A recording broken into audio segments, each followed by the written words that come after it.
Boa noite. Eu me chamo Anderson. Sou mesmo do relato das pedradas na casa, que foram atiradas por mãos invisíveis. Digo isso porque não víamos ninguém jogando elas.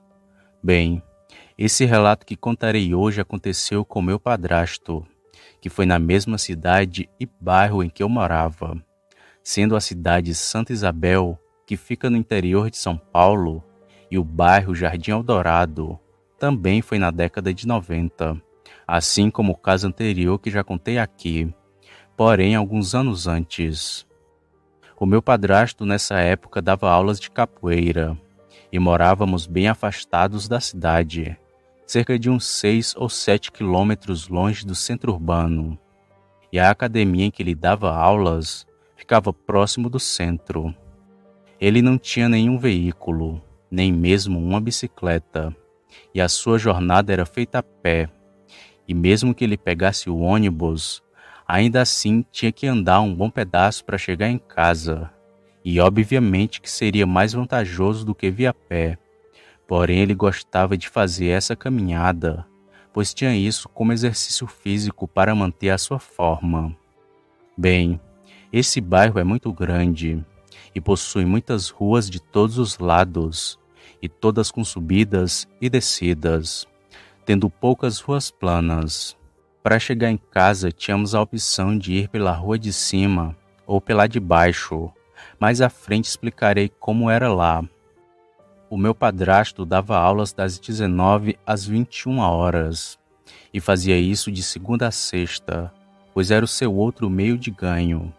E sempre que terminava os treinos, raramente ele ia direto para casa, pois sempre algum aluno seu o segurava para tomar alguma coisa, ou então ele se perdia no tempo conversando com os amigos, e quando dava conta das horas, já era quase meia-noite. Mas apesar de tudo isso, já era costume seu andar por aquelas ruas a qualquer hora do dia ou da noite, e a sua única preocupação era de um louco atravessar no seu caminho, não por medo da pessoa, e sim o que poderia acontecer, já que ele possuía um revólver calibre 38 municiado, sendo que nessa mesma época ele também tinha feito um curso para detetive e passou, porém não teve sucesso com o ofício. Bom, a nossa casa também não tinha luz elétrica, pois a eletricidade só tinha chegado até o início do bairro e parou por ali, só dando continuidade para o restante das casas após o ano 2000. E foi numa dessas noites que tudo aconteceu. O meu padrasto já retornava de volta para casa.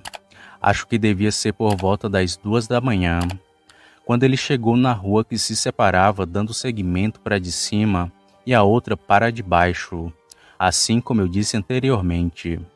Ambas dava para sair em minha casa, porém a de cima era mais longe, mas aparentemente mais segura por ter mais casas uma próxima da outra. Já a rua de baixo era mais longe, e depois dessa divisão era a última casa. Depois não tinha um ser vivente por ali, pois tinha que descer um morro longo com a mata cheia de bananeiras, sendo que no seu final se encontrava uma porteira da fazenda. Na esquerda tinha uma rua, e era só virar à direita que dali para frente só faltavam uns 2 quilômetros para chegar em minha casa. E foi justamente nesse barranco alto que as coisas começaram a ficar bem estranhas. O meu padrasto disse que sentiu um arrepio gelado no corpo, e de repente começou a soprar um vento forte com assobios, vindo por cima daquele barranco, porém nem as folhas e galhos se mexiam. Ele achou aquilo muito esquisito, porém não deu tanta atenção, já que não ligava para o sobrenatural. Ele até acreditava, porém dizia não ter medo dessas coisas, até esse exato momento em que ele mudou todo o seu conceito a respeito disso. Foi próximo da porteira, que também ficava ao lado do portão da casa de um casal de velhos que moravam ali perto, os mesmos que tinham fama de serem feiticeiros e viviam xingando nomes feios, inclusive do Coisa Ruim. Ao se aproximar dessa porteira, ele avistou um enorme cão negro, com os olhos vermelhos parecendo brasas. O vento não tinha parado e ele continuou indo em direção à estrada, pois pensou ser um cachorro qualquer, embora fosse grande demais até para um cachorro de raça de grande porte. Mas mesmo assim não tinha intimidado ele, até isso acontecer. O cão estava sentado entre os dois portões, como se fosse um guardião dali. Foi quando ele começou a rosnar para meu padrasto, e nesse momento ele tirou o revólver do coldre, engatilhou e apontou na direção daquela monstruosidade de cachorro, que permanecia sentado parecendo um urso de tão grande que era. E foi só aí que meu padrasto começou a associar as coisas, pois era noite de lua cheia e estava bem claro aquela madrugada. Então ele caiu em si de que aquilo era um lobisomem. E ele não atirou na criatura como normalmente qualquer pessoa armada faria. Nessa situação que pode ser de vida ou morte para ambos, o meu padrasto começou a lembrar das histórias populares que o povo contava, além dos filmes sobre a criatura, que falavam a respeito de como executar um lobisomem, que teria de ser com um punhal de prata ou uma bala feita do mesmo material. E se não fosse com isso, não surtiria nenhum efeito contra a criatura. E foi nisso que ele pensou. E como só tinha balas comuns, a única coisa que passou na sua cabeça foi: se eu atirar, ele vai vir para cima de mim e vai me atacar sem hesitar, já que essas balas são normais e não irão fazer nada contra ele. Foi então que o meu padrasto começou a andar de ré sem olhar para trás e começou a orar pedindo proteção divina.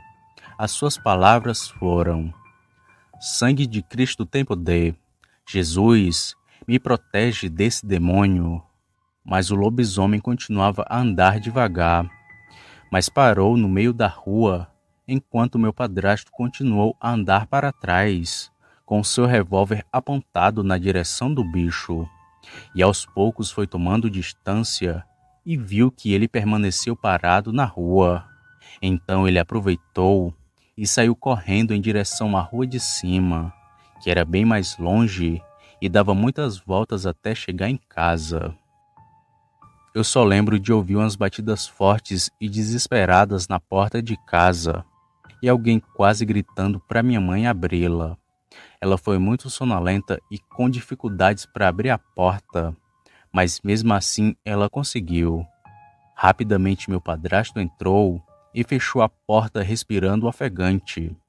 A minha mãe, sem entender nada, perguntou o que tinha acontecido, e aos poucos ele foi se recompondo e disse tudo o que tinha ocorrido com ele na estrada, que obviamente deixou a minha mãe em pânico. Eu ouvi ele contando para ela, mas naquele momento não entendi nada, e só depois, com mais tranquilidade, que ficamos sabendo dos detalhes do ocorrido, e só assim ficamos assustados, porém logo esquecemos. Digo nós, pois éramos crianças pré-adolescentes. Poucos dias depois, o meu padrasto comprou uma corrente de prata e pediu para fazerem munições com ela, porém nunca chegou a usar, nem com o bicho e nem com ninguém, pois ele nunca mais viu aquela coisa e nem sequer rumores a respeito. Tempos depois ele vendeu seu revólver com tudo, e os suspeitos de serem o lobisomem foi um dos velhos daquela casa, pois eles mexiam com feitiçaria, porém sem provas de nada, só restaram nossas especulações sem nenhum fundamento. Esse foi o meu relato. Obrigado por assistirem ele até o final, e tenham todos uma boa noite com a proteção divina.